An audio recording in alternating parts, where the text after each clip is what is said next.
So this video is inspired by the recent release of OpenAI Sora, which is their text-to-video generation technology. What this means is, I right now what I'm doing here, I can't share screen for some reason, but if you just go to Google or any social media and search OpenAI Sora, Sora, you will see astounding videos, short videos for now, but it's going to get longer, but astounding videos that were generated instantly, I mean near instantly, by people just typing in, for example, a cat trying to wake up its owner.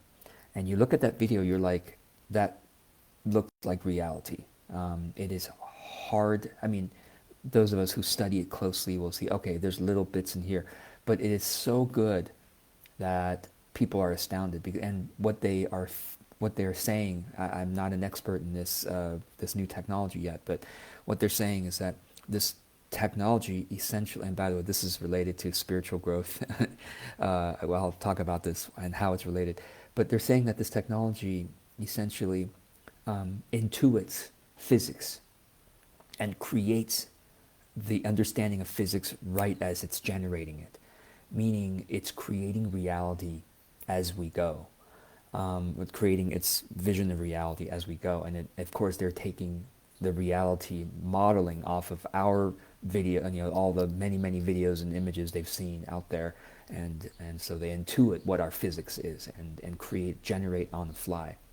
And then I'm also inspired recently by Apple Vision Pro, which you may have seen those. To me, it's silly looking giant goggles, ski masks that people strap onto themselves. I don't have one. I'm not planning to get one. Strap onto themselves, and they can see reality with layers on top. Like, oh, they see a screen here, and they see they're talking to somebody, and they see subtitles for what they're saying. It's going to be super useful for foreign language learning. You go in reality, and you just see subtitles for what people are saying. And anyway, so I'm inspired by this because my question is, what version of this technology is our reality? I believe we are living in a simulation. I've said that for years. I mean, ever since I saw The Matrix, back in 1999, I said that makes a lot of sense. And not just Matrix, but my love of listening and reading near-death experience stories, of what what the bigger reality seems to be, convinces me anyway that we are living in a simulation. And what does that mean, therefore, for our spiritual growth? Now, you can believe that or not believe that. Of course, it's up to you. But I think it has a profound repercussion for our personal growth as well as for societal, the state of society. Okay, so for our personal growth, if we're living in a simulation, that means this is not real. Okay, this is Apple Vision Pro, version 1000 or whatever. It is a bodysuit. We're playing the game called Planet Earth. This is a giant massively multiplayer, role-playing game called Planet Earth. And you and I are different characters. We actually designed, so we had a hand in designing the character that we wanted to play. Again, I've been saying this for at least a decade, right? Longer than that. And the more I've said this over the years, the more people go, oh yeah, that makes sense, because the technology that's coming out is saying, well, you can see what the consequence of this technology is. Instant video generation based on whatever ideas I have. In the future, all of us are going to be, Hollywood directors of saying, tonight, honey, tonight, instead of like, honey, let's watch that show, right? Some people will still watch shows. It's going to be like, honey, let's watch a show about, a family living in Antarctica, and trying to survive, and it's going to be a heartwarming story of coming of age, whatever. You could make up whatever plot and whatever situation, and instantly the AI will generate for you an entire 2 hour movie or TV show. Or like, hey, I'd like to watch this, whatever TV show I have, but now you add in these characters in this situation and it instantly will generate. So if that technology just keeps getting better, the ability to instantly generate reality, at least on screen and in our virtual reality goggles, and eventually it's not going to be just goggles, it's going to be, body suits. People are going to be able to not just put on goggles, put on the whole suit and like simulate, oh wow, I'm in a forest now. I can feel the cold air on my skin. I can obviously hear and see what the forest looks like. I can eventually, I don't know, I'm sure it's coming, but there's brain implants that will allow you to simulate, wow, I can taste this, I can smell this, and all that stuff. So play with me here and just imagine that this technology just keeps going. We're only in the very early days, and the technology, of course, it's going to become so real that the people who strap on these bodysuits are not going to be able to tell that that this is real versus this, and after they exit those bodysuits, they're going to need some time of recovery, which, from my understanding, is also what happens when we die. Our souls exit our bodies, and there are kind of quote unquote hospitals, something like that, on the other side where we recover from such an intense simulated experience. Our souls have to recover. Like, my God, that was. There's parts that were horrible. There are parts that were deeply addicting. We're attached to certain parts of this reality, and we have to like detach and go, okay, I'm back out in the soul world, in the more real world than here.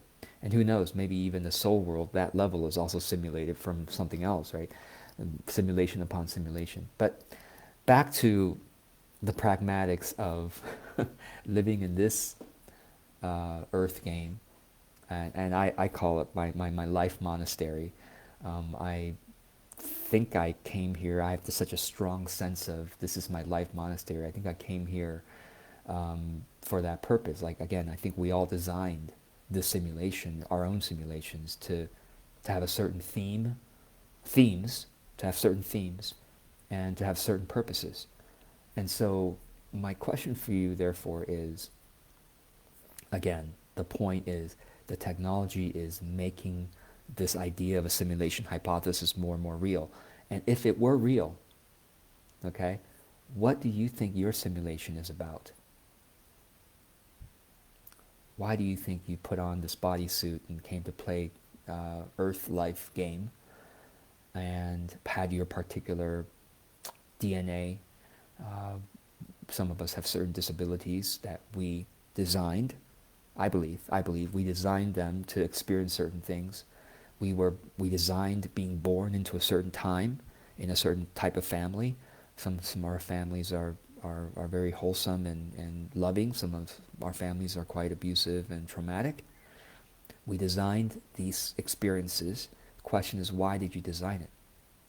Why did you design it that way? Why do you think you might have designed this experience that way? Because, well, if this is a simulation and this is a game, or a game, but it's a simulated experience, that means we can play other simulated experiences after this. Or perhaps, and I believe, and again, having listened to a lot of near-death experience stories, I believe we are playing multiple simulations at once. Our soul, our master soul, is playing a bunch of simulations all at once. I don't know why, but each simulation, I think, has a why. So I ask myself, right, and I invite you to ask yourself, why is this simulation happening for you? What's the purpose of it? What are the themes that you're supposed to somehow experience and somehow perhaps grow from? I don't know. Experience, is it to put more love into the world? And that's another belief of mine, is that we all have individual purposes of each of our simulations. Okay, I'm disabled in this way. I'm supposed to experience this. I'm supposed to learn something from this. grow stronger, I don't know, in certain ways. But we also have a shared purpose. Like everybody playing Planet Earth or many of us at least, have a shared purpose, which is to add more love into the simulation, to add more, to experience what it's like to spontaneously and open-heartedly give more love into situations. Um, it could be small things like walking by somebody on the street and taking not even a thought for you, but you've developed this sense of camaraderie and friendship. So you say hi and you smile at them and you genuinely send them just a smidgen of love, and it makes a difference in their life. Like it made a difference in their day, which rippled out and made a difference in their life and in other people's lives. And it's like we're experimenting with adding love in as many situations as possible. Small situations and, of course, larger and more difficult situations of adding love. And somehow that has a ripple effect and helps us create a template for other simulations. It somehow affects, as far as I understand, right? It affects other realities, it affects other dimensions, it affects other worlds. Somehow this world, this game is really, really important because how much we add love and are able to add and receive love too, and to give love to ourselves, right? Like how much we add love to as many experiences as we can, creates some kind of a learning and important growth of the simulation for other worlds, other dimensions. This is a game, a lab, a simulation of something. So that inspires me to take this simulation with more preciousness because, well, it's just like any simulation on your computer takes computer resources and it takes time, for you to do that. Same thing, I think, strapping on this earthly bodysuit took some resources, and not everyone is able to quickly do this. I think there's some souls that are waiting for this experience, and we get to be here, and it's such a precious opportunity. And even though this is not quote unquote real, there's very real reasons why we're doing this. Again, why might your simulation be happening? Okay, given your background, your upbringing, your DNA, the context of your life, why might it be happening? That's a good question. You might comment below if you want to. I am open to that, so let's have 2 minutes to talk about what happens to society. Okay, when more and more people realize, oh my God, look at this technology. What if this reality is simulated? I think there's going to be two responses. Some people are going to say, well, this is not real. This is simulation. So I might as well, it might be kind of scary. I might as well go and commit some crimes. Just like, Grand Theft Auto, the very popular, computer game. I've never played it myself, but I hear you can just go and like shoot people and you can, it's like reality, except you can go rob stores and do all kinds of crimes, right? And I'm sure you can do good things in there. Again, I don't play the game, but it's like some people might go in that direction and kind of go dark and go, it's not real.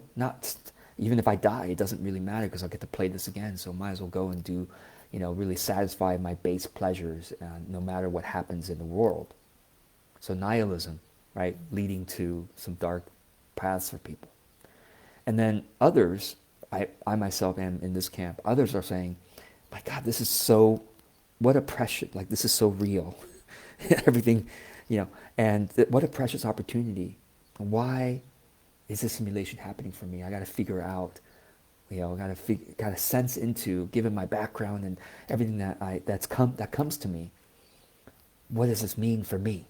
And how can I make the best of this simulation's purpose? For me, again, I've mentioned, my theme is life monastery. At this time anyway, that's a strong theme for me.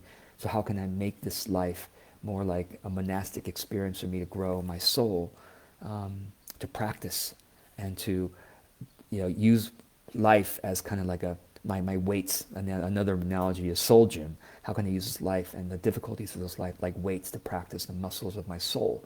So that's my theme, and I'm excited to like dive more in as I get inspired by these technologies and say, wow, this is the greatest technology right here that we know of. This reality, this consciousness.